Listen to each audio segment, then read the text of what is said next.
the Around the NFL podcast.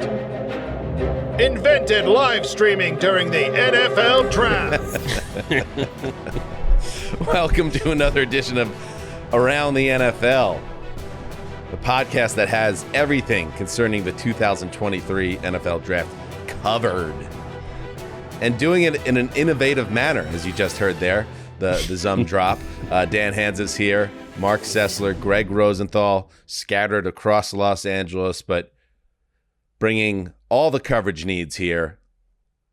Hey, boys. You know, most podcasts, I think, would just like kick back and relax after we broke as many barriers as we did. It's like, I don't know. It's after hitting 4 home runs in the World Series. We show up the next day and hit another couple. Let's go. I feel like my physical body is still sort of in recovery mode from that live stream. But, you know, we're here. I'm feeling comfortable. Wow. I'm sitting in a chair. What can go wrong? Yeah, once they got, you know, once I got to the hospital and they got the tubes in me and I got the fluids that were necessary to stay alive after the heat wave that struck that specific studio, I was able to reflect upon what was a very successful Thursday for our podcast. The live stream did really, really good numbers and showed that you guys, the listeners, are interested in that experience when it comes to our show. So that is something we have filed away for future use potentially. And of course, you knew we were going to bring in the podcast goodness as well on Thursday. And now Saturday comes as the draft comes to an end. 7 rounds in the book. Roughly 700 more compensatory picks in the books. And now we break down a draft that, Gregg, I know you're a big fan. I know you see it as potentially now problematic, but at the same time, it's got some juice to it. It's got your brand connected to it, the trade tsunami. 41 trades by last count connected to this draft, which is a new record. So GMs are more brash than ever when it comes to wheeling and dealing in this exciting time of year. I like it, but I also don't want to hear anymore in March that's like, oh my gosh, in my heavens, I would never give up a 4th round pick for Stephon Gilmore. Like, who would do that? Then we get into the draft and the Patriots are like trading multiple picks to move up to take like a small school kicker and no one gives a shit. Whoa. We're going to get to that. Why would nobody give... This is exactly what I'm talking about. I'm just saying Kickers they don't care about the picks. It's not about the kickers. I just mean, the Saints then they have some guy they want. Like the Lions moved up from the 5th to the 3rd and just gave up all these picks for a guy no one was going to take probably anyways. Just like once they get here, they lose the value of the picks. It is a strange sporting event inside the NFL calendar because the mentality seems to completely change, to your point, from the boundaries outside the draft, where it's like the idea of trading draft picks in the inside itself, inside the weekend, becomes this like flurry of activity. Totally bizarre. I love it. So we're going to go through, as we do every year, the winners and losers of the 2023 NFL draft. And I was thinking about when I was going through it in my mind, how to best handle it. I feel weird about really getting after draft classes where it's like, oh, that guy was a weird fit there or a weird pick, because it seems like a fool's errand to try to really guess how these draft classes are going to play. But also you can look at what the needs of a team or how things were handled. I know, Marc, you have something on your plate that you're going to share with us a little bit later about how some teams kind of presented themselves during and after the draft. And so we're going to share some winners and losers. And you are going to share that, right, Marc? I am planning to, yeah. Yes. That's a tease in the industry. My list is mostly winners. Like I have an article on NFL.com too, and I could have just made it winners of the NFL draft. You like some things better than others, and you kind of Jimmy rig some losers in there, but it's just like things you like better than others. Well said, exactly. So we'll try to give you both sides of the spectrum, but I think part of the good thing about the draft, and we talked about it with Damashek during the live stream, is that it is an optimistic time of year. So we're gonna dig into it. I can get it going. I'm gonna go with a winner here in a broad sense. The AFC South. I think the AFC South has been a bit of a chore the last couple of years. And we've all had to suffer through some lean years. We've had to suffer through some, not so hot Thursday night football games through the years. And that could be about to change, or at the very least, the division, to me, has some much-needed intrigue now. We already had Trevor Lawrence and a rising operation in Jacksonville, but now we have C.J. Stroud and Will Anderson in Houston, and that team seemingly pointing in a new direction, a positive direction. Anthony Richardson bringing his completely unique athleticism to the QB position in Indianapolis. And by the way, Jim Irsay spoke with, I think, Judy Battista, our own Judy Battista. And he said, they plan to play Anthony Richardson this year, start Anthony Richardson this year. And Irsay, because he's Jim Irsay, also said, hey, we would have taken him if we had the number 1 overall pick. And he also said, and this is the sliding doors. Yeah, Jim Irsay likes to talk. The sliding doors of the NFL draft, that if Richardson was taken before they were on the board, they might have taken Will Levis, who went later. Speaking of Will Levis, even the Titans, there's some juice with the Titans who trade up in the second round for Will Levis. And now he's positioned as the heir apparent at QB with a chip on his shoulder the size of Nashville after that first round free fall. So I'm not saying like all of a sudden we're going to have AFC South dominating their conference, but there's a little juice there now. And hey, that's overdue.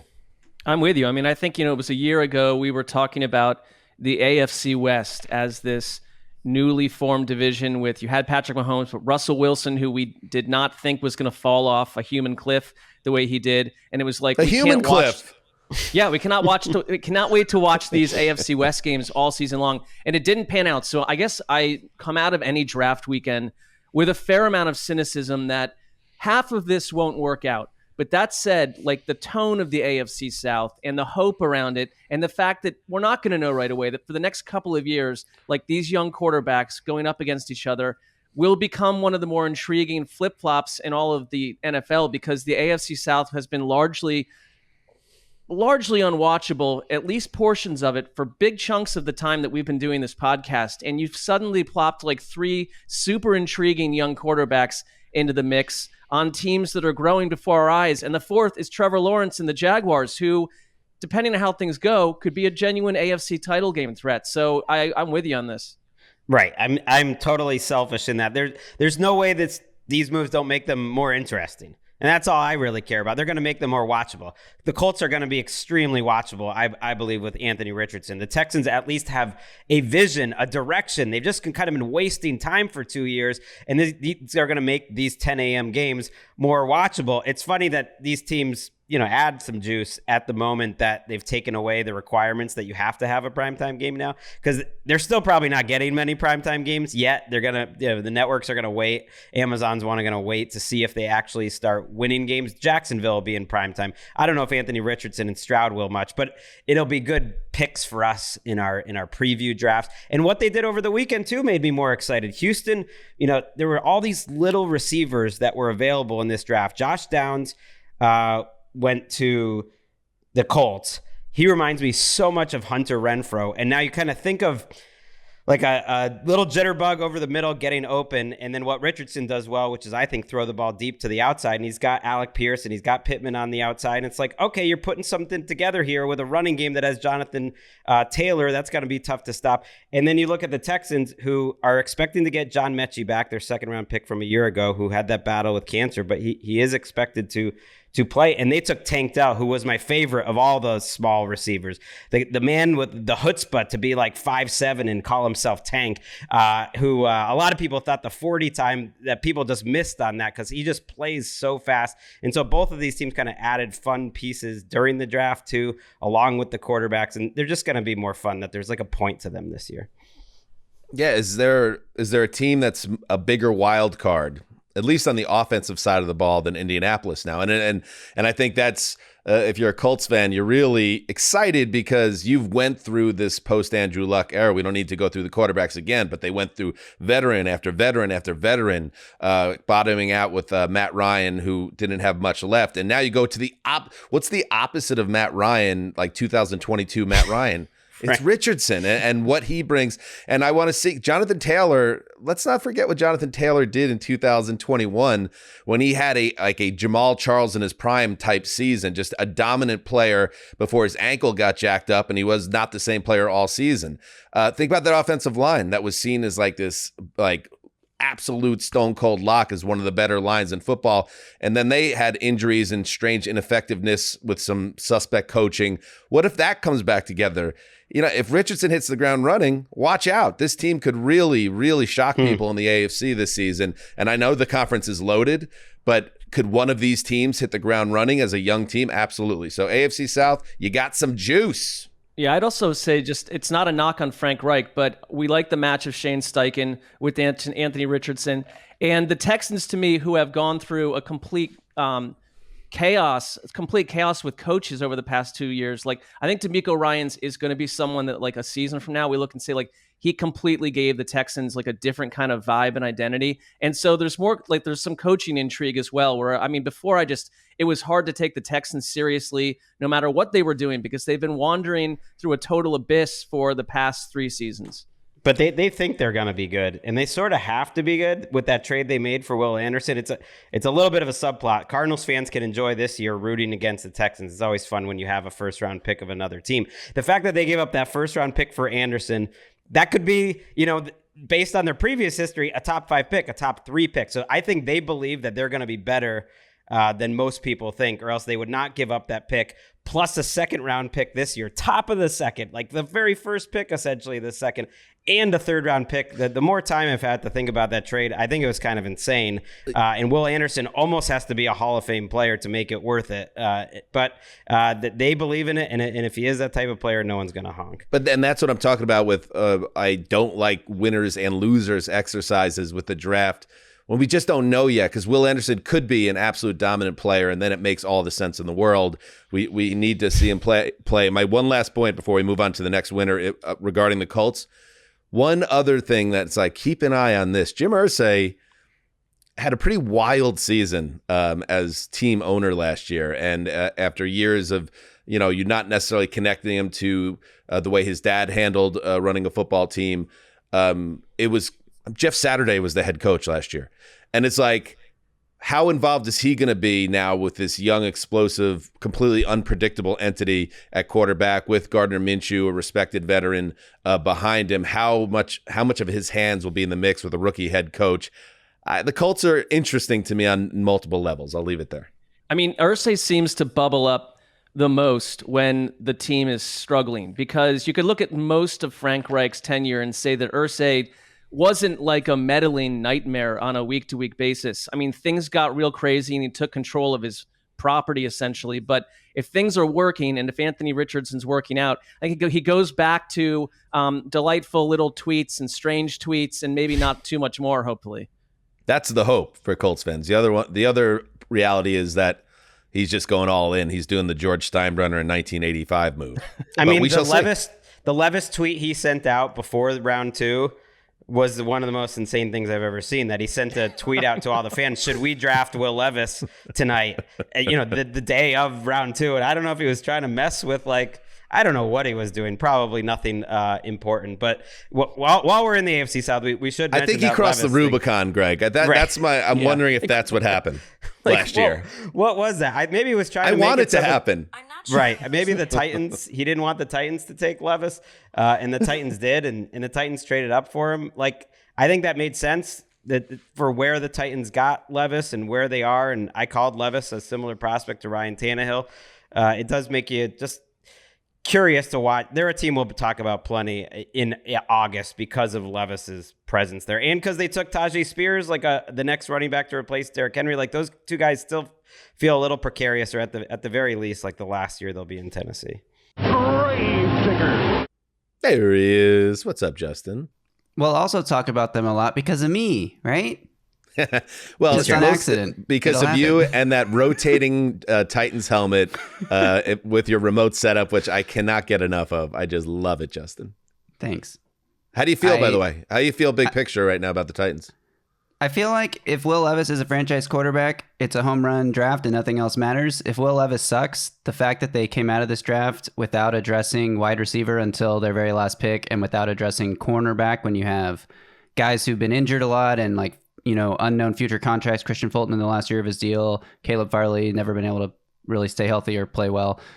I think it's a weird draft for the Titans. Maybe they, went with his best player available thing. Tyjae Spears, by the way, has like a crazy medical issue where apparently he doesn't have an ACL in one of his knees or something like that. So overrated. Tulane guys don't need ACLs. Yeah, that won't be a problem. Hopefully, I hope it works out. Like I think they got guys that can be contributors, even in year one. I would say start Will Levis now. Trade Ryan Tannehill at some point for a pick next year, because if you don't know that Will Levis is your guy going into next year's draft, when you have two expected really great quarterbacks in Caleb Williams and Drake May and other guys that could pop up at some point, you can't go into next year's draft like so committed to Will Levis because you don't know what he is yet that you pass on potentially your actual franchise quarterback. So that's where I'm at. Let's stick a pin in the Titans talk because we're going to get back to them a little bit later. Marc, do you want to throw out a winner? I will. This, to me, came into full view during day 2 of the draft. And, historically, this is not a team that I've wanted to see thrive, but you just have to give in at some point. He's going to do it because it's the Pittsburgh Steelers. I mean, they kind of did also. If they had been listening to me, which no front office should be spending a second doing, but I found that the two players that I kind of talked about a bunch before this draft, one of them was Joey Porter Jr., when I was like, I've already been down this road. Just if you're the Steelers, historically, go get the son of a great former Steeler and just swing for the fences and see if it works. I think it addressed a need, but also Joey Porter fell to them appropriately. They made the right choice. They went and got him. I loved them going and taking Broderick Jones in the first round, a need again, but they went and got a tackle, I think, that the New York Jets probably wanted right after him. And that's that line, which has been a problem for a couple of years, starts to become something that you can rely on. I thought they improved down the stretch over the course of last year. That whole offense is growing together. And then you add to the mix one of the most fascinating players in the draft to me from a physical traits perspective is Darnell Washington, 6'7". I think it might take him a little bit of time to get going from a production standpoint. Danny's not probably going to fulfill the quest that you put out there for a tight end to come on and just set the world on fire. But can you imagine being like a smaller cornerback trying to take down 6'7" Darnell Washington in space on a pass from Kenny Pickett? I just kind of like, compared to where we were 13 months ago before last year's draft, where the Steelers offense post Big Ben seemed like it was a fading old school mess, has gotten a lot younger all over the place. I think there's a lot to like about the fact that they're growing together. You've added a new offensive tackle and a really freaky tight end that I cannot wait to watch. And Damashek came on our show during the live stream, and he talked about the Steelers as an 11-win team. That is a tall order in a super top-heavy AFC. But Mike Tomlin goes and wins 7, 8, or 9 games when you're in a so-called rebuild. I don't think 11 wins with the way that Omar Khan has just stepped right in at GM and paved the road for the Steelers. It's not out of control. It's not an out-of-control prediction. With how as unpredictable as every season is, the Steelers always, to me, are a team that could be double-digit win. And right now, I like where they're going. They were that team that kept taking the guy that was the highest on the consensus boards, like Daniel Jeremiah's board, for instance. Even in the 4th round when they took Nick Herbig, whose brother is on the team. They're so into brothers. It's a little too much. I think they signed Nate Herbig. They got Nate and Nick now.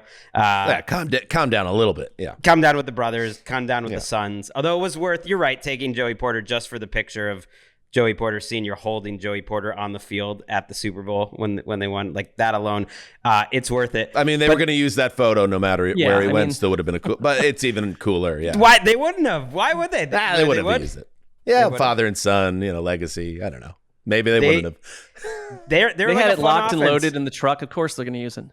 Like they went and got Pickett last year in a weird quarterback draft, and if you're not going to have a ultra talented freak of a quarterback, you build up the group around him, and that's a good looking group right now. I mean, you have Darnell Washington as your wide receiver 2, as your tight end 2 now, and I'm not really counting on anything from Allen Robinson, but they're good enough at wide receiver, even without Allen Robinson doing much. That's a fun team. Yeah, and we talked about the idea of the running game finally getting some teeth to it with improved line play. And, don't forget about Pat Freiermuth, who was just outside the top 5 amongst all tight ends last year in receptions and receiving yards, playing with a rookie quarterback. So, yeah, I think Washington, who, again, 6'7", 264, he's basically built like Aaron Judge, is going to go out there, and even if he's not immediately an offensive terror, who knows if he ever develops into that. He seems like somebody who could kick some ass in the blocking game at the very least, and some 2 tight end sets.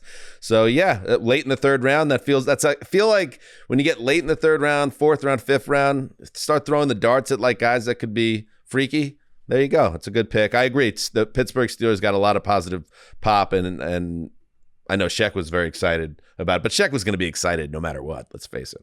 Winner, Gregg? I'll throw out a winner. Let's go Jordan Love. Let's go Marc Sessler, too. The Packers and Goody making Marc Sessler sandwiches, making Jordan Love happy.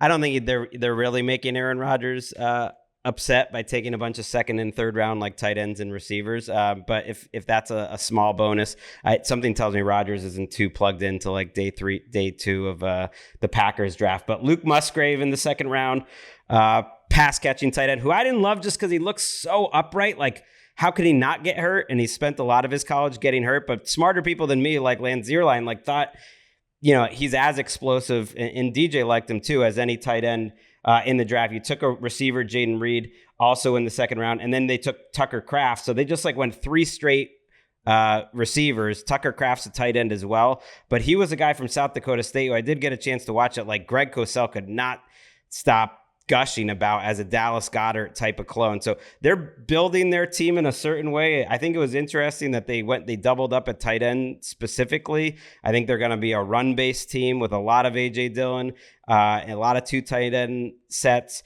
a lot of Aaron Jones. And I just like that, yes, you took Lucas Van Ness, which was such a Packers pick in the 1st round, but you didn't overlook Love. And then you knew Sessler had sandwiches on the line, so you took another receiver in the 5th round. Dontavian Wicks. That's the man. That's why I didn't take the pick, because it was Nebulos. Oh wait, and another one. It was somebody coming late in the round. 256, round 7, pick 39. I missed that one too. Charlotte's own Grant Dubose. So they went way over 4, and yeah, you're bound to hit one. It's Nebulos. I can only imagine that these sandwich props that we boil up are massive talking points inside various team buildings, and probably triggering thought processes. So I'm with you that they were listening to that. But I think about like Matt LaFleur, who for his entire run in Green Bay, and it's been successful outside of January.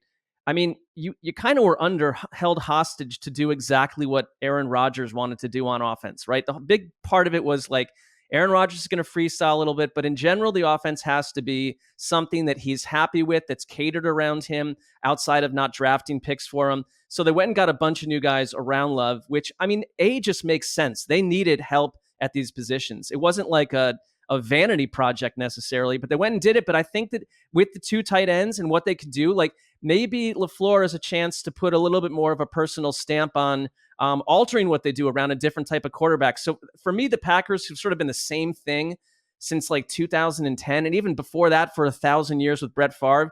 I'm not sure they'll be better. I'm just weirdly more intrigued by them than I ever have been before, and I like the idea of a completely fresh start. And stick a pin in that thought, because coming up later this week or next week, we'll do our Around the AFC and NFC in 48 minutes, and we'll kind of dig into the post-mortem of the draft and looking ahead of what things mean for these teams. All right, we got more winners to get to, a couple losers to get to, but first a break. All right, we're back. All right, Greggy, how about a winner? All right, let's go Lions. They had a weird Thursday.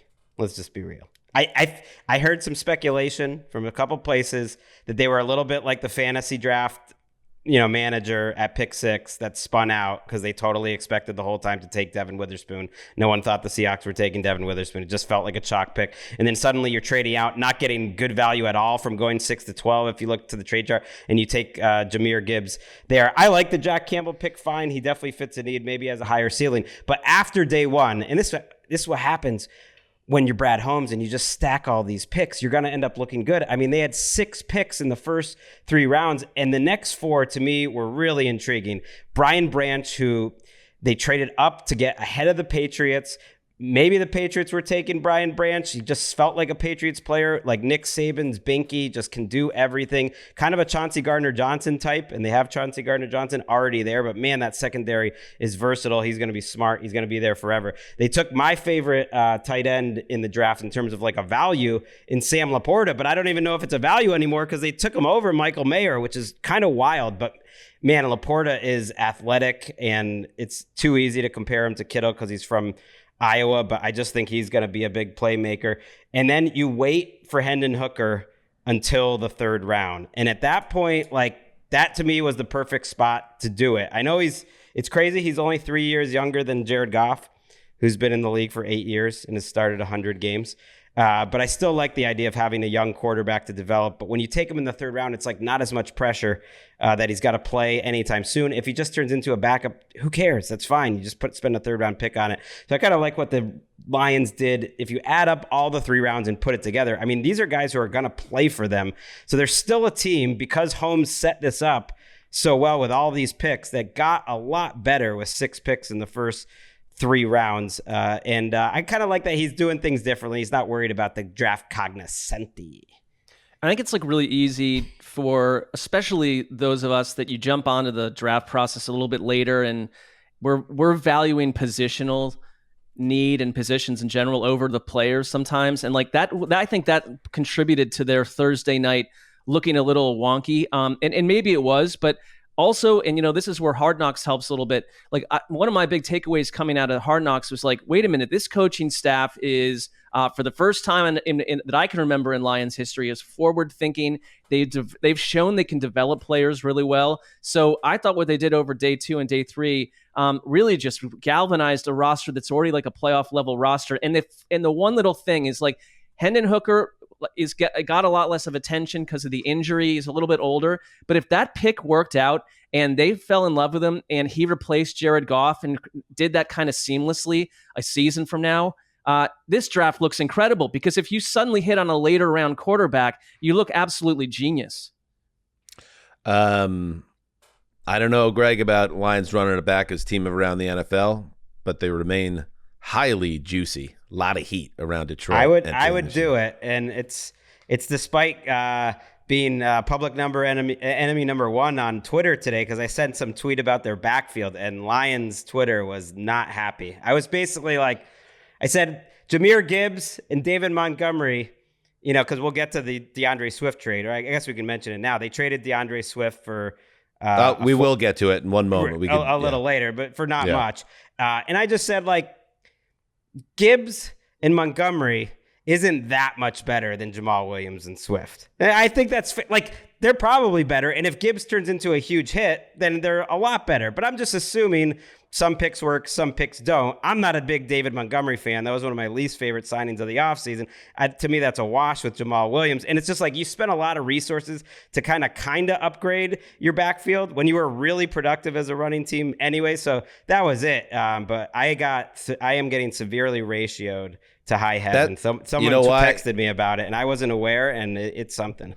That is, I think there's also sometimes when those things happen, the fan base knows it too, and they're just defensive about it because they just want it to be. And Gibbs, like kind of the point you guys were making about Bijan with Atlanta on Thursday night, I think for that to make sense, like Gibbs has to be a monster. Like he has to be a stud, and David Montgomery has to be healthy and work in a really nice complementary way. But I think it really goes back to, if you're going to use that, everybody can talk about, oh, finally running backs getting respect in the first round. Sure, but it has to be, he can't be good. He has to be great, or you should have focused, I think, on using getting your roster better in other places. And that's a neat seg to one of my losers. We mentioned that, or we mentioned quickly there that they did make the move, sending the talented, injury-prone running back DeAndre Swift to the Eagles for a 4th round pick, I believe it was. In 2025. 2 years out. Yeah. And, that in addition to their big Thursday night where they brought in two defenders who are highly valued. Nolan Smith and Jalen Carter, bringing those two gentlemen in, and including all these other Georgia players that are entering the fray over the last 2 years. Here's Peter Schrager late in the telecast on Saturday about something he heard regarding embittered general managers across the landscape. Oh, I love this. I talked to all the GMs around the league. There is a little bit of like all right, guys, everyone, ESPN, enough with the Howie Roseman, the GOAT. There's a little bit of that, too, that this is like a media just showering. Oh, the Eagles, they didn't win the Super Bowl. There's other teams in the NFC. Like there is a competitive nature amongst these other teams that this Eagles squad has been getting a lot of love. Howie, mother. And, I'll give Daniel Jeremiah, who, I got to give him. The whole crew on NFL Network did great, including Jeremiah throughout the weekend. And Daniel, 42 of his 50, top 50 on his big board, 42 came off the board in the first 50 picks, which I really think I hate saying this, guys, but Jeremiah has become such a titan in this industry that I really think he's now able to kind of affect things on some level because GMs and front offices care about what Daniel Jeremiah thinks. But he quickly responded to Schrager's reporting there or the conversations he had by saying, well, how about this? And we know, by the way, DJ has Eagles ties as well. So he was going to be a little jumpy on it. But still, he says, I want to hear, go to those GMs that you talk to and look at the Eagles roster and then look at that GM's roster and ask them if they would trade if they could, and then see how the conversation ends after that. I just got to it is a little of a waterfall of celebration of Rosen, but he kind of earns it. And I think what he was able to do with Carter and Smith day one, and then the DeAndre Swift trade is the exact type of move that you want your GM to make. And he does that all the time. I feel like he makes those common sense moves to bring in players that have a lot of upside at a good cost. And here's an example of why he is so good. He gives up that 4th round pick, and if DeAndre Swift, when his contract runs up, leaves the team next year, they could get a 4th round compensatory pick back. So it becomes him essentially taking on DeAndre Swift, who is absolutely a monster when healthy and in the right offense. And he's not even giving up anything. And don't get mad because your GM doesn't think to do the same thing. I totally agree. And it's like it was a year ago that without a lot of pre-whispering around this, he pulls off the A.J. Brown trade that completely changes the development of Jalen Hurts, changes their offense entirely. And it's like, okay, so Roseman is doing it year after year. There's a consistency to their front office. And they went through a post-Doug Peterson rebuild that took, 14 days? I mean, there was no dark ages for them. They turned around, changed who they were, developed a quarterback, and did it very quickly. So I do think that in general, it reminds me when we were at the Combine a couple years ago, and that coaches' hotness rankings list came out, and you had a bunch of coaches grumbling about it because certain guys always get ranked high on that kind of a list by the subjective eye of many, thinking this guy's hot or not. And there's people just grumbling. It's kind of the same thing. They do listen to this. I think the one thing you kind of just start to hear is these guys read, listen to everything, follow Twitter. They know that the temperature out there, and there probably is sort of a consensus that Howie Roseman's a little over celebrated, but no one logically could break it down and say he isn't being celebrated for the right reasons, because he is. Because I think a year ago, Les Snead was this guy's changing the way the NFL works, and people are going to start to do things like the Rams. Then the Rams fall off a cliff. Who's talking about? I mean, Les Snead is still a very talented general manager, but he's not the chic guy to discuss right now. It is Howie Roseman. And so if people are talking about you, that's the best thing. That's the best indicator that you're succeeding and damaging their goals. Right, the best they could come up with, he didn't win the Super Bowl. Sorry, they scored 35 points and a holding call prevented them from going after it one more drive. I think I've always gotten the sense, people in the NFL don't love Howie Roseman because he's a short, non-ex-player, different background from a lot of front offices, and he's been killing it. And so there's a lot of football guys that just say short? Short king pop. I was gonna go with his background in general is just different. Let's just say that is that all that is different than a lot of the people running teams, and there's a lot of football guys who kind of see that, and they see the analytics department there too as a threat, and they kept the Georgia thing going. Kelly Ringo, their fourth round pick at cornerback is if you go and look at like the preseason, like who's going to get taken in the top 20 picks, top 10 picks, he was all over that. And he fell in the draft for various reasons, but it's like they take another Georgia guy who with a lot of talent, at least, that was kind of a boomer bust guy, and they get him late. They got value everywhere. Listen to this Georgia tidbit. A little over 9% of the Eagles roster this year will be players drafted from Georgia in the last 2 years. 5 out of 53. And by the way, that is funny and a little weird, but also like they like that program. That's a successful program. So they see it as a football factory that they trust. And again, it's kind of like, not to dumb it down or flatten it, but it's like they have a process. He has a process. And sometimes you wish like your general manager would think this way as well. Like, how do I make my team better? Oh, use the college program that pumps out consistently star defensive players. Oh, DeAndre Swift, he could be had at a very cheap price, and he's from Georgia over too, Miles by the way. Sanders. Like, yeah, oh my God, you're right. Like, I'll bring him in. I'll take him in. Oh, if I do this the right way, I could even actually kind of get him for free, and I'm only paying him like $1.77 million this season. It's like awesome. So it's definitely a nightmare for fantasy. Just stay away there. You know, Rashad Penny, Kenneth Gainwell, and DeAndre Swift. Like, I get it, Lions fans. DeAndre Swift will frustrate you going for the big play, and he's going to get hurt a lot. And he's an inconsistent player, but his numbers speak for themselves. He's very effective per touch. But between him, Gainwell, and Penny, it's like they'll all get hurt, but they'll all take turns being good. People sometimes sleep on Howies too, just in general. And I know some Howies, and I know Howies on both ends of the spectrum. Like, wildly impressive Howies, and some Howies that are like very much like, oh, well, I don't know about that Howie. There's a real variance. He's on the positive end, yeah, high variance, but he's one of the good Howies. Is that what you're referring to? No, I didn't think so. All right, go on. How about you, Mark? What do you got? Winner, loser? Throw it out there. Here's a team that I've been real tough on for the last year. The Cleveland Browns. And I think that this is a team that like basically had no draft capital, obviously because of Deshaun Watson. And that's the big question mark hanging out there. Like, what version of that player do you get this season after selling your soul for this quarterback? But one of the reasons they didn't have an extra pick this time around was because they went and got Elijah Moore. There is some projection here, but if Elijah Moore works out alongside Amari Cooper and Donovan Peoples-Jones, I liked what they did after reading about this pick more and more. That gets Cedric Tillman, the wide receiver out of Tennessee, is one of the bigger guys in the draft, sort of an archetypal X guy who I think fits with Amari Cooper and fits in that. It suddenly, that was a weakness last year. The wide receiver group was a weakness.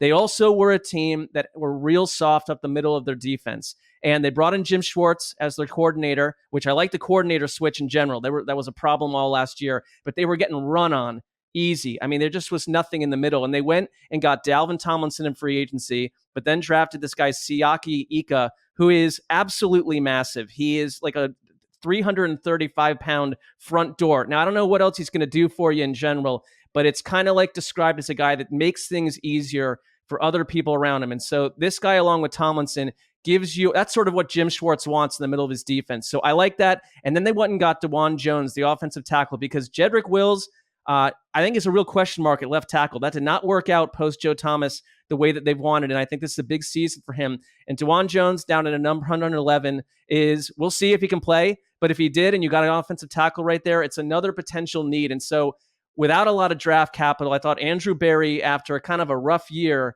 put together a good draft with what their resources were. I had them down as a winner too. Totally agree. Partly because I'm just I did my wide receiver rankings on Twitter, really making people talk, making people think. And Cedric Tillman was very high on that list. I loved his tape. He just looks like a guy who I'd rather have than all these little receivers that were taken in this draft that I think can be productive. I had him as the fourth receiver. And I kind of like that they took Dorian Thompson-Robinson too. At pretty much the consensus QB6 in this draft, who has a lot of good tape out there. Fifth round, you maybe get a backup quarterback. Who knows? You know, well, I guess you're stuck with Deshaun Watson forever. Deshaun Watson was on Twitter Spaces. He did an interview this weekend, it appears, and he had the quote, "You can't define my career off of 6 games," and went on to talk about how He sees the Browns as a team that could sneak up and surprise a lot of people the way the Eagles did last year. We shall see. But, there's a lot of Amari Cooper had obviously a big year. Yeah. He also, at one point, I don't know if it was on the Spaces Q&A, but at one point over the last 3 or 4 days, talked about the fact that Elijah Moore had escaped a toxic culture in New York. It's like, who are we? Can we maybe chill out on describing cultures and teams right now, Deshaun Watson? Yeah, I'll let his comments stand on their own on that. I'll leave that right. there. They did get better without a ton of easy resources. I think Dawan Jones is a freak of nature too. How big that dude is. So it's a good enough point by Watson that you can't judge. I've been killing him based on those 6 games. Those 6 games were so much worse than any 6 games he had ever played, ever, in college or at the pros as a 6-game sample, that I think it's truly concerning. But it's also fair to point out, you can't judge his entire career off of that, and we'll see. I think they've set him up to succeed. Marc, do you have another one? I have a loser for now, because I think there was some buzz around DeAndre Hopkins leaving a terrible situation in Arizona. I think it can still happen, but kind of every time Rap Sheep talks about it, it's like it's not about to happen. There's nothing really on the horizon. I thought there was a world where he became a Patriots wide receiver this weekend or somewhere else, and it's not come to fruition. And right now, if you're DeAndre Hopkins or you're anyone on that offense, your career is just put on hold. You don't have Kyler Murray. I don't love that team in general. I think it's probably the worst roster in the league. And you've got a truly star wideout that someone's going to want at some point. But he's tough to trade, and he's tough to trade for even the Cardinals. We talked about this because they don't get a lot for it. I know they probably want to move on from him just for the sake of it, but they're stuck paying so much of his salary that I think it maybe wasn't as easy a trade to finesse this weekend. And so he's sort of stuck in absentia, wondering what will happen with his 2023 season. I do. Yeah, I think veteran trades in general was a loser. Right. Hopkins, Dalvin Cook, Zadarius Smith, Derrick Henry, Ryan Tannehill, Mac Jones, Trey Lance, Cortland Sutton, Jerry Jeudy, all these guys you thought maybe could go. Not much really happened. The Swift move came up during the draft and then happened quickly. Some of those guys, I think maybe one of the Broncos receivers and maybe Hopkins could make sense in August. The others I'm not sure about. I think most of those guys will probably just stay. But at this point, I don't think Hopkins or a guy like that's going to get moved. That said, I think the Cardinals were winners, weren't they? They loaded up on picks for 20. They did a nice job moving around the board where they sort of won each one of those trades. And they have 2 first-round picks, including the Texans next year, 2 third-round picks. They loaded up for next year. I think they did a good job without really losing any picks this year. Still makes sense to trade Hopkins, I would think, though. Yeah, I think I don't know if it's because of his market. Sometimes we see a veteran and we assume he has a market, and then it turns out he doesn't. Is that really the case? Is this going to end with Howie Roseman trading for DeAndre Hopkins and giving up a 5th-round pick? You know what I mean? There just has to be value, and I know they came out even strong on last Thursday and on Thursday night and said he wasn't going anywhere, but I don't know. Maybe I still think another shoe could drop there. Well, I think also once we get players back on the field and a couple injuries hit here and there, a lot of the veterans that Gregg mentioned might become more feasible to move. Gregg, I would agree with you that I think that if you're the Cardinals or you're a Cardinals fan, you got to put this year on hold and look at it through a different lens. And at least they loaded up for next year. And this is a tank season. They're not going to call it that. We're not allowed to say that, but there's a chance Kyler Murray doesn't even play this year if they don't want. What's the worth of playing him if he's coming off this injury? So it's it could be a complete mail-in job, but then you've loaded up for next offseason.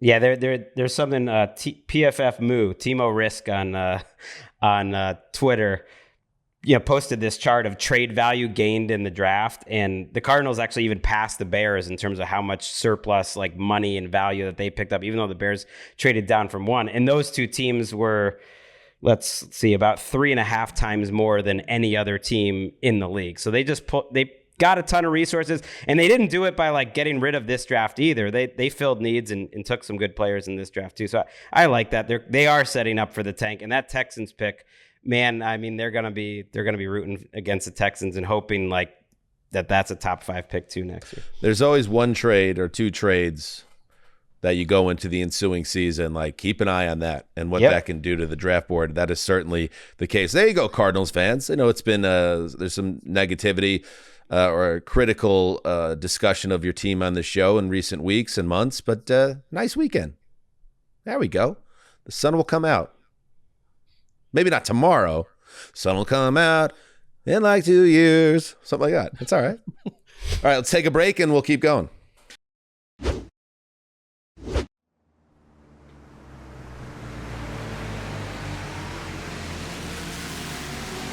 Welcome back. Yeah, you know we got to go to the kicker club. We got to go. You know why? Everybody's talking about the running backs getting some respect this year. How about 2 kickers going in the first 112 picks of this draft, including a kicker going top 100. Both my boys. Chad Ryland. The Patriots traded up to get Chad Ryland, moving up 8 spots in round 4 to take the Maryland stud. With the Good Jets. pick. How do you feel about that? That the Jets Feel traded great. with the Patriots? My love of and support of the kickers and how important they are in our league supersedes anything, including my own family. Wow. And then Michigan's Jake Moody, who was absolutely nails for the Wolverines. He gets picked by the Niners, an operation that everyone respects, in the 3rd round. And it's like, when is the last time that happened?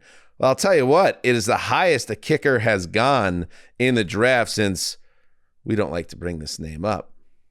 It's like, I'm reading the Harry Potter books with the boys. I've told you, I'm in book 2 now. And the main baddie, the antagonist early in the books, and I'm blanking on his name, but he's also known as Voldemort. Voldemort. He's known as the one who shall not be named. We do not like to bring up Roberto Aguayo's name around here. He is the one who shall not be named, the 2nd round pick of the Bucs, who was cut after 1 season. But that's the territory we're in, that the Niners, and it's usually a team that really is satisfied with their roster.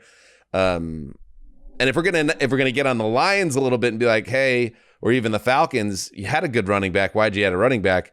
Robbie Gould is a great kicker. He's old, but a great kicker. But they bring in this kid, Moody, and here's the phone call from Kyle Shanahan, Niners coach, to Jake Moody when they made him the 99th overall pick, courtesy of the Niners. Jake, congrats, man. Thank you very much. Hey, man, you Really gotta know excited. you gotta know how high we think of you, man. We didn't take a running back. We spent a 3rd round pick on a kicker, so that shows you how we feel about you, dude. Let's go. 2 funny things there. That's obviously the Niners, like a little wink to people who, it's a bit of a trope that the Niners just love taking those running backs every year. And I just thought it was funny because my son Jack does it, and all his second grade buddies do it. Like, whether you're a boy or a competitive athlete in America now and beyond, you just say "let's go" all the time. Let's go. Yeah. Let's go. Yeah, I hear that from my kids. Score like a goal. nonstop. Absolutely. Let's go. Meg someone. Kick one through the legs. Let's go. You're playing. You're watching YouTube. You find a video. You're like, let's go. Have you seen that Tom Brady relentless commercial where it's just him saying "let's go" in different ways, and in the first 4 are like, "Oh, let's go," and the last one is like, "Let's go," and it's some car rental commercial. Yeah, let's go is really, it is, What an actor. bro culture, right all the way down to elementary schools is dominated by let's go. But anyway, back to it. Big day for kickers when you get 2 in the top 112, and I like both picks. I do think it's just interesting. San Francisco had one of the best veteran incumbents and used the 3rd round pick on a guy that I guess he'll be better, but you don't know. And it was a couple episodes that we each announced our guys in the draft, and I'd already picked Joey Porter. Gregg, you took Tajay Spears, and Dan, you took Jake Moody. So your guy, obviously the NFL, or at least one NFL team, truly felt what you felt. I can't say I love the Niners' ability to draft much in this draft with what they had given up already with the Trey Lance deal. The situation going on with Trey Lance is weird, and I don't mind teams. I think the one thing that I find funny about the draft, it's like, oh, you would never draft a kicker, but then it's like, 8 out of 10 teams' seasons go totally on the brink when you get into that flux where you have to go find kickers off the street. So if you go get the next version of Robbie Gould, like the Niners are that much more consistent on offense. So I don't hate the move if it works out, but I'm not. I got to say their draft in general is just there wasn't a lot of ability for them to do much, and it's just kind of a low walk. If you look at the two teams in the NFC title game, like what the Eagles did in this draft and what the Niners were able to do, it's vastly different. Right. I just think it's funny you said that, Mark. Like, go get the next version of Robbie Gould. You literally had Robbie Gould, and I know he's older. I think they old moved on is he? because he's old. He's like, what, 40 something? I mean, if you statistically, I didn't see a lot of slippage. I don't think he's ever missed a field goal in the playoffs ever. I mean, it's a little crazy that the Packers replaced Mason Crosby. That was surprising, or they're gonna try to. That was less surprising. That was a 6th-round pick. The Patriots drafted a kicker, as you mentioned. They traded up. They have taken some kickers high. They took Gostkowski in the 4th round, but they traded up for a kicker, and they still had Nick Folk, who was doing well. But both Gould and Folk aren't hitting those bombs. And Kyle Shanahan loves himself. He loves setting up for long field goals, surprisingly. Like, you think of him as this aggressive guy, and he loves kicking field goals. But you got to beat out Robbie Gould. I like that the Patriots also drafted a punter. They drafted a kicker and a punter in the same draft. Robbie Gould's a free agent, Greggy. He was on the Graybeards. Okay. So they said we're moving on. I don't know. Maybe there's some more to that story. I have no idea. Yeah, but, I mean, it wasn't because of overt decline, but he didn't have much range. By the way, the Patriots punter, I saw his picture, and it's hilarious. Like the last punter they drafted was like, didn't he have like how do I put this? White supremacy paraphernalia tattooed on his arms. That didn't go well. Kind of short-circuited his career. The guy they drafted this time, total opposite. Looks like he's brewing his own beer and like hosts like a horticulture podcast or something like that. I really like this. So gentleman. The Pats replace they reboot the entire booting game. That's cool. All right, Mark, you want to bring some negativity to the proceedings? Well, I don't want to completely slash the Titans, because I think that Gravedigger talked about the ways that this draft could be looked at positively, except I don't love what happened with first-year general manager Ran Carthon in their post-Peter Skoronski presser draft. Like, he came out, let's play this clip, and then I want to say something Thursday about night? it afterwards. Yeah. This was actually Friday. This was the day 2 presser recap after they didn't draft a wide receiver and kind of got grilled for it. Right. I just want to say something real quick. Today and as yesterday, these kids are living their dreams, right? Having their name called, realizing a dream and being drafted. And I don't want these, interactions between us to always feel like we got to take a negative turn. And, this should be a joyous moment for us to praise these kids. This is a moment these kids are going to see this, and this is a moment for them and their families to rejoice in, because it's only going to happen once, So it's like, I get it. This is the first time that Carthon's had a press conference after his first draft, but there's something about all that was not received well by some in the room for being a little preachy. Like Paul Kuharski, who's a friend of the show, and I think I love him as a Titans reporter because he's a little acerbic, a little more cynical, and a small wasn't he media an market. enemy of the show? He wanted to take down Dan. He was critical of the Titoons moniker, but he's a little bit brassy, and he's a little different than other reporters, and that's okay. Yeah, but peace was bridged during our time with him, if I recall. And he said, if your confidence in the Titans is low, Mike Vrabel, who usually does well to restore such things, didn't do a lot to reinforce it in that press conference. And Ran Carthon gave some really poor answers. And then his second tweet, which was sort of a response to being preached at, was, I'm not in kindergarten. If you draft a guy with a reputation for bad QB decision-making, I'll be asking about it. You may have heard it's a soft media market. It's not going to be what you asked. Sorry, Titans.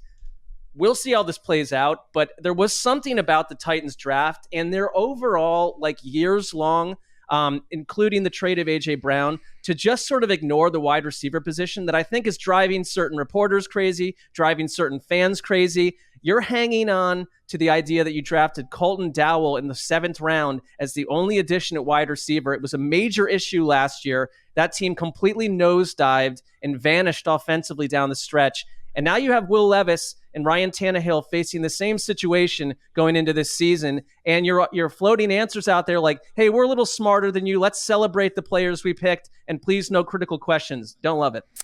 I know where you're coming from on that. I thought maybe, although he wasn't sparring or challenging the reporters. It came off as a touch condescending. And like one of the reasons I got into journalism and what I loved about it and love about it is that the reporter's job on some level, from my perspective, is to kind of be the voice of the fans and to be the ones that ask sometimes the hard questions. And while I understand what Carthon is saying there, I also think to myself, yeah, there are a lot of Titans fans that are like, hey, man, we need to get a little more explosive. You traded away A.J. Brown. We need to kind of start building. And that question has to be asked. And it might be in conflict with your idea that we should be celebrating these kids entering the league. I think there's room for that. But you can't tell another person in that room how they should be doing their job. You know, they're in two different positions. So I also don't think that Carthon should be killed over it. But that's not a great way to get your relationship going. Also, I don't know if Kuharsky speaks only for himself or if this is more of a big issue or a bigger issue that's brewing behind the scenes over there, but we'll see.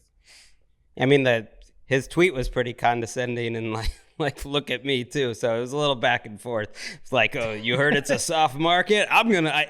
The guys who are on the radio. I kind of liked it, I got to say. Right, I like it too. I kind of like both is just how I would say. Like I respect Carthon kind of bringing that perspective, and he can speak on it if that's what he wants to. And I respect Kuharsky coming back, and I think that's healthy. But there's always one guy on the radio in the town. It's like, hey, you might not like it, but I'm going to tell it like it is. And usually that guy's kind of a jackass. I mean, I'm with you, Greg, and like I'm not trying to come out of this like flaming Carthon because I think like there's a reason they picked him, and time will tell if he's successful. It's just like I think it's important in 2023 and beyond to kind of nail these press conferences. Like you just don't want to come out with these talking points. And there seemed to be an apprehension to kind of answer the tough question around what is your plan with wide receiver and et cetera. It's like, you're going to have to face those. If you're not going to go do what the fans want, you're going to have to face the questions.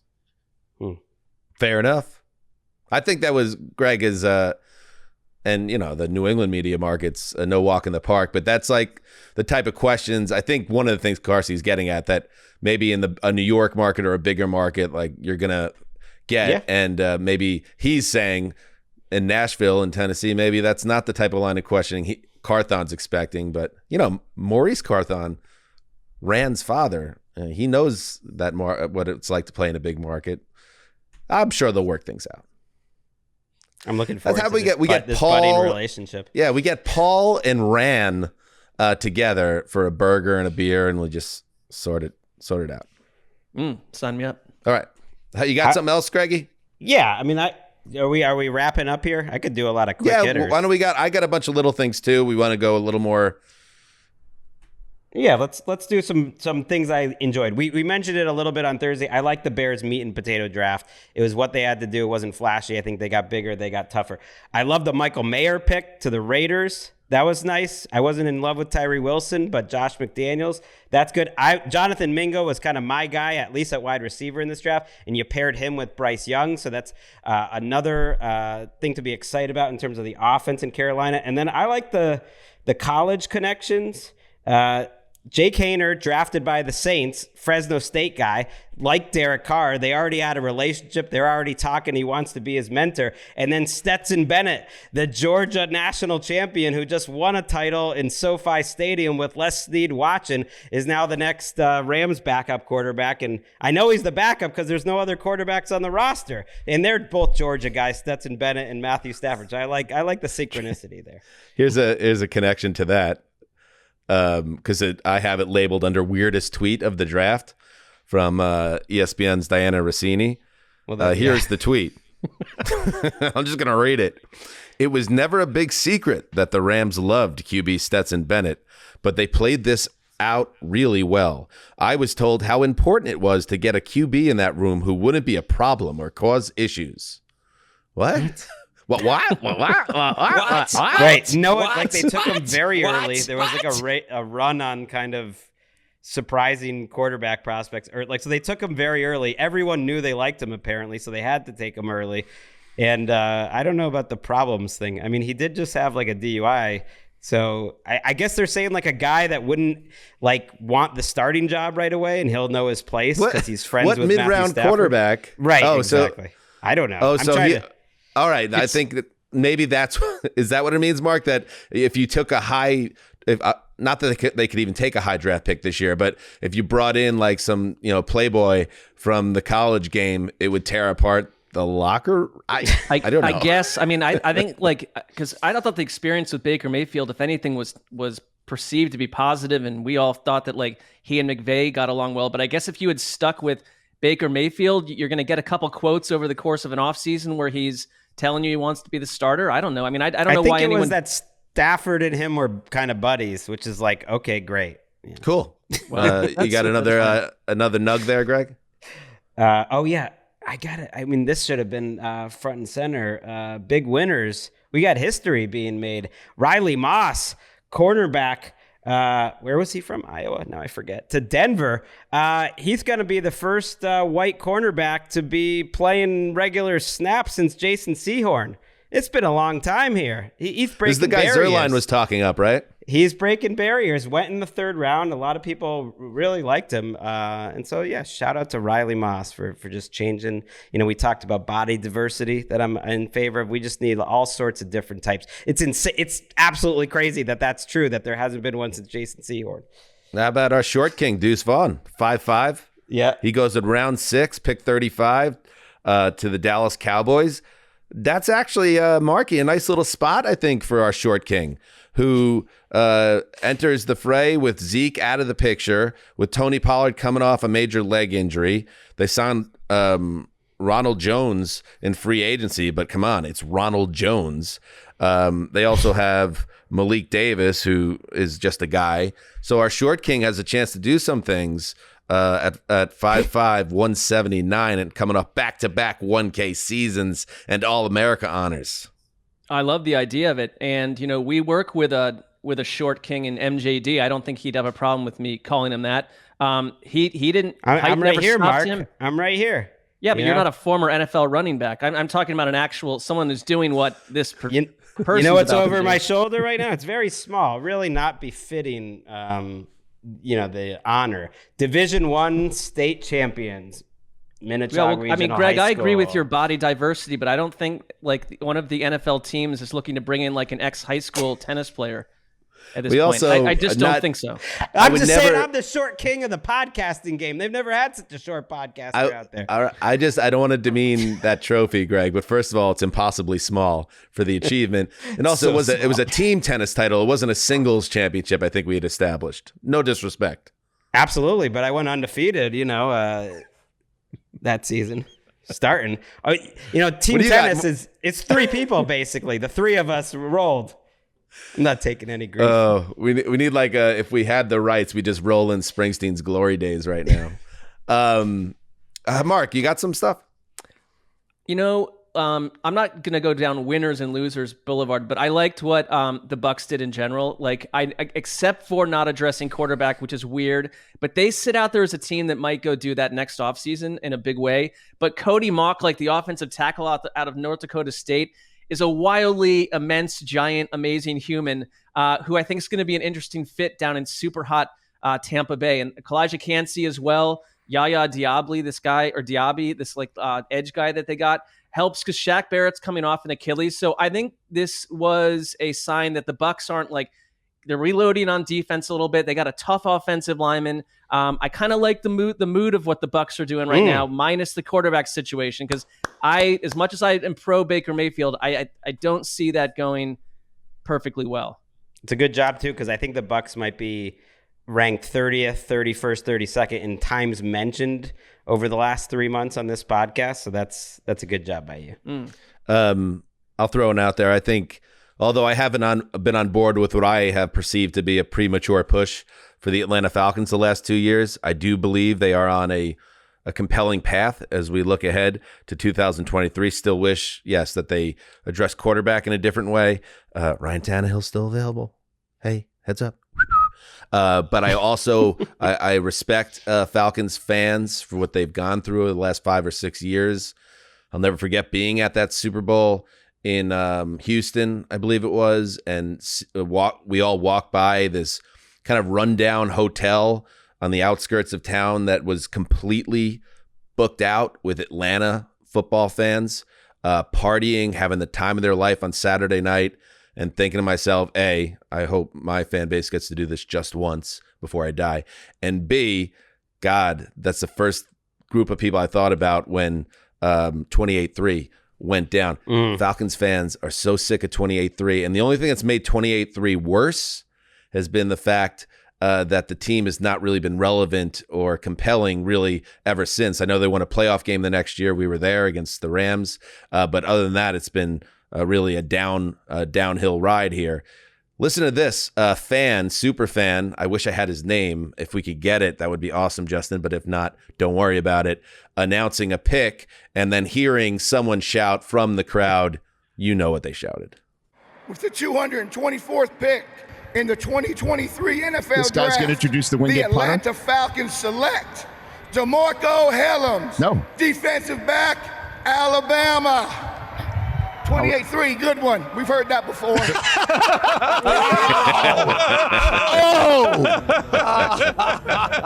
I'm assuming that came from the New England section down in the orchestra pit. Absolutely. Yes, I'm so glad we got that on film.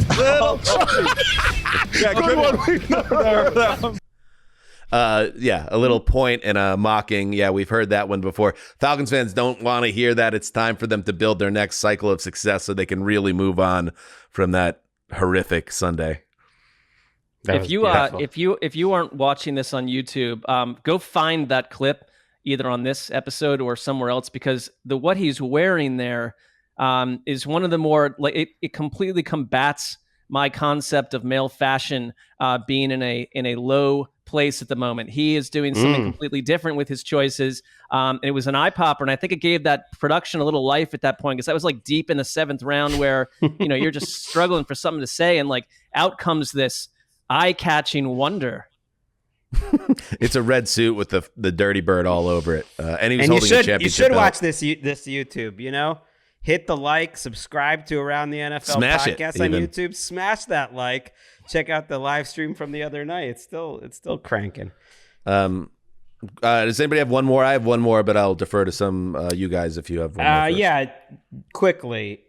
Danny Kelly pointed out Devin Achane during our running back preview, and I wasn't familiar with him at the time, but he compared him to the running back version of Tyreek Hill. His explosiveness is insane. When I went to watch him, he is an insane player, and now he's a member of the Dolphins. That's the fastest track team I've ever seen, and so I'm just excited about that. Him and Mostert in the same backfield, just like he is pure speed. And then my last winner of the night, you got to give it to the guys overseas, our buds, both Neil Reynolds and Will Gavin, Neil of Sky Sports, Will Gavin of Talksport Radio, both introducing picks on day 3, coming through big in a big spot. They were sort of introducing young fans in the UK that actually said the pick, but they were there. They got their moment in the sun. They got some nice NFL Network pop. So good job by Will and Neil. Both I needed one of them to be in holographic form because I lost, as far as I can tell. We'll get to that.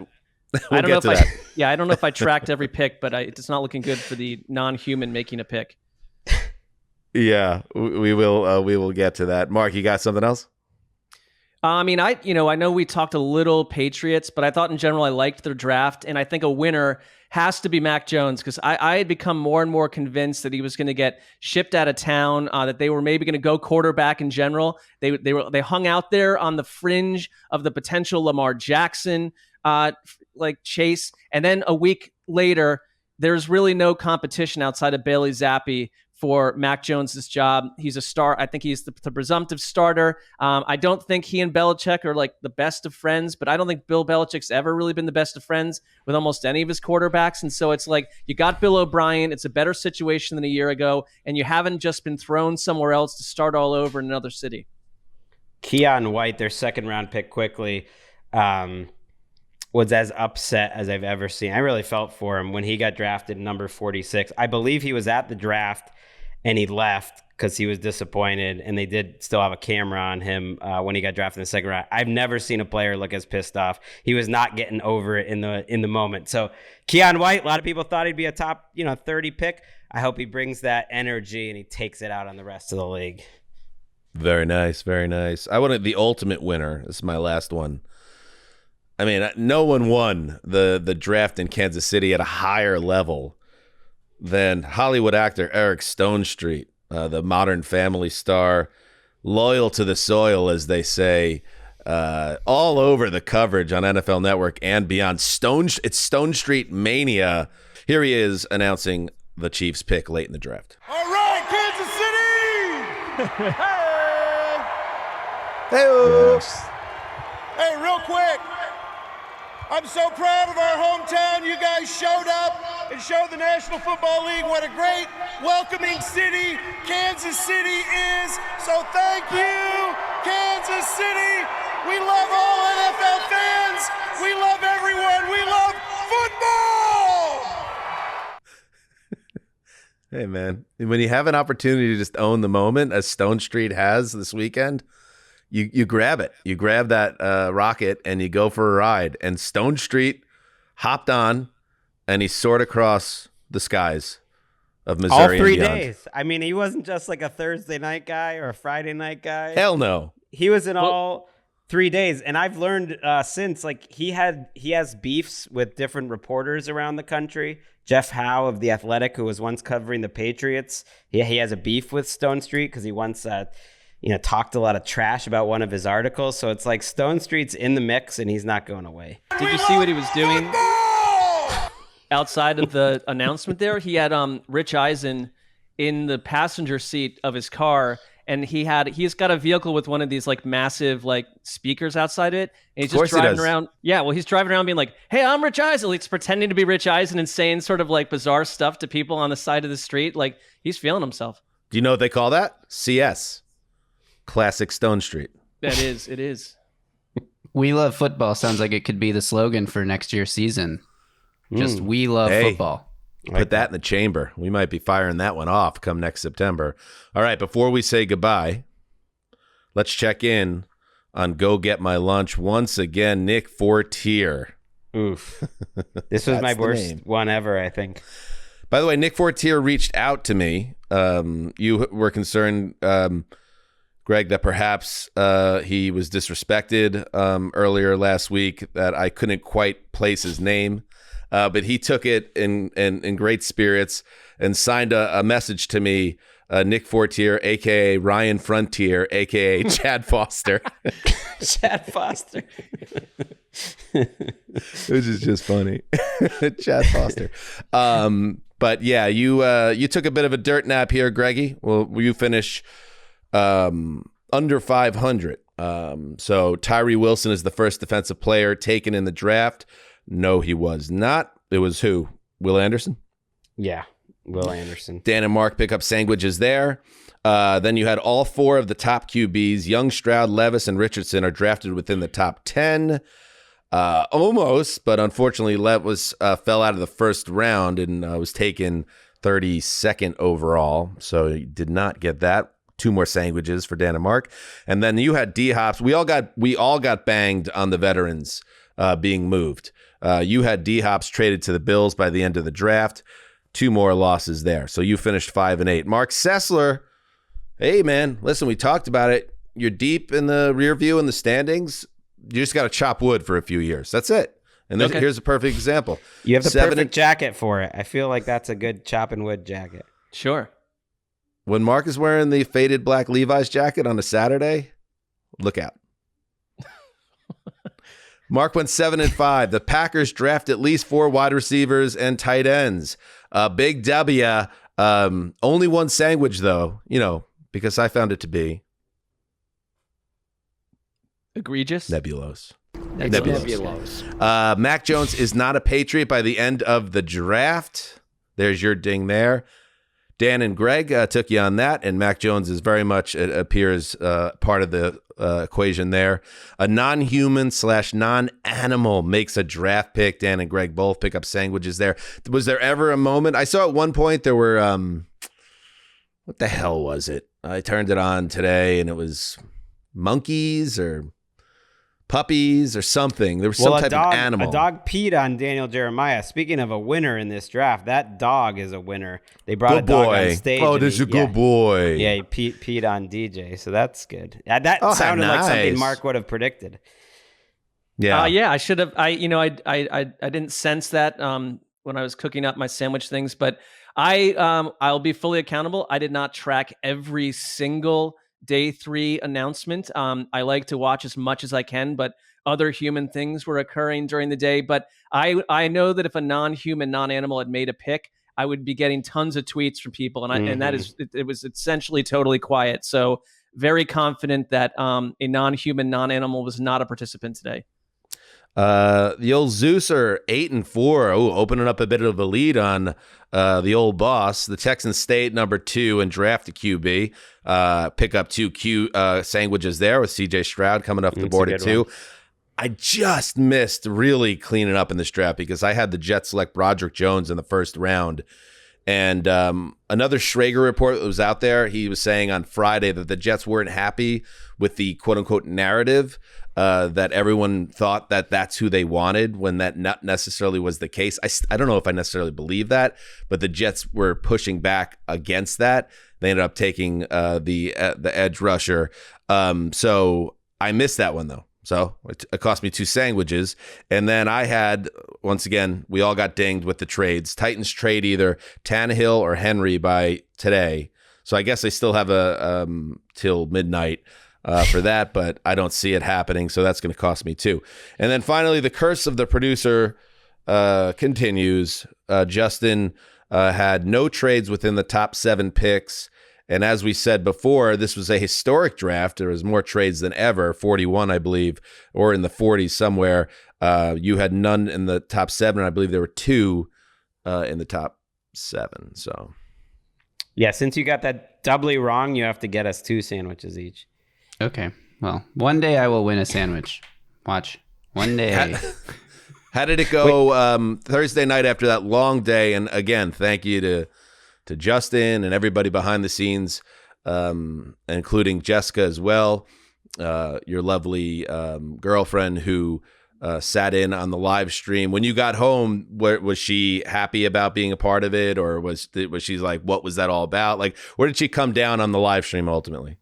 A little bit of both. She was happy to be there. She was happy to see it all like happening live and not having to watch it, on YouTube at home, waiting for me to get back from work. But at the same time, she did feel like, why was it 1,000,000 degrees in that room? Why didn't you and Marc get more picks right in your mock draft so I had something to do instead of just sitting there waiting for you guys to be wrong all night? So yeah, that's where she came down. I think it's a totally fair assessment. By the way, I have some reporting I want to share about the temperature in that room. And this is something that I like the triple source. So I heard it. Someone volunteered it to me, and then I checked in with a couple other people on this, and it has now been confirmed to me that the room where we did the live stream for 5 hours, which was filled with, roughly 8 to 10 people with lighting and cameras all over the place, it was known that there was an issue with the air conditioning weeks ago, and yet we were thrown to the wolves, or thrown into the fire, literally, despite them knowing full well what the outcome would have been. Wait, and you triple sourced this? You triple sourced it from within the building. We were, and when I say we, I'm not just talking about the 3 of us, and we're not just Justin. There was a large crowd of hardworking NFL media employees inside what was a room that was no bigger than a small bedroom, essentially. It was very compact, no windows, no ventilation. And you're trying to tell me that higher-ups within the building knew that they were willingly throwing their employees, the people that they value, into this sort of hothouse for 4+ hours. You're telling me that's the scenario?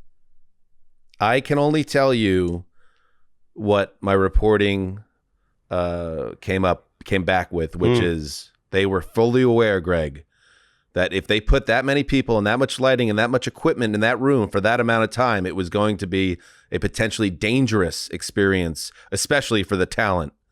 And that's all. And we could take action steps going forward as we head into the offseason, the proper offseason for us.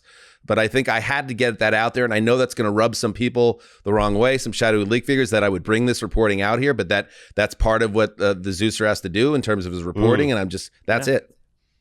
Well, Jessica had mixed feelings when Justin returned. Emika's feelings weren't mixed at all. She saw me, and she was like, "Did you lose 7 pounds of water weight tonight? Because you're looking good." When I walked in, she's like, "Just get those soggy underwear out of here, and then, let's go." Let's go. The night ended with Gregg wringing out his tighty whities into the kitchen sink. Don't need to visualize that. All right. I think that's enough. Good stuff. Another draft in the books. That is the 10th draft we've covered for this podcast. We've been involved with more drafts, probably about 12 or 13 as a group. But in terms of the Around the NFL podcast, our 10th, and we thank you for listening. Greggy, I know you checked it out. The numbers, very healthy and robust, both with the stream and the podcast. You guys, 10 years, 13 years, 10 years into the show now, have continued to support us, and the show has continued to grow. And also, again, Justin, jump back in here. Justin, this kind of is the year anniversary of Justin taking over as our full-time producer, replacing Erica, who obviously was incredible for us. But Justin, that was a hell of a first year with ATN, so we thank you for everything you do. Thanks. It's been a really fun year. Learned a lot, and looking forward to a year where now I know all the events and the tentpole things that we're expecting to cover. So I think I'll be better. You've done it all once. I don't want to get ahead of ourselves because we haven't talked about this, but I'm actually ready to ask you to be our pre-fiance producer. We're pre-engaging? We're pre-engaged. I don't know how that works. Yeah. I want to pre-engage with you, Justin. Just imagine us all on our knees. Yes. Well, on one knee. Okay, that seems like a good time to get out.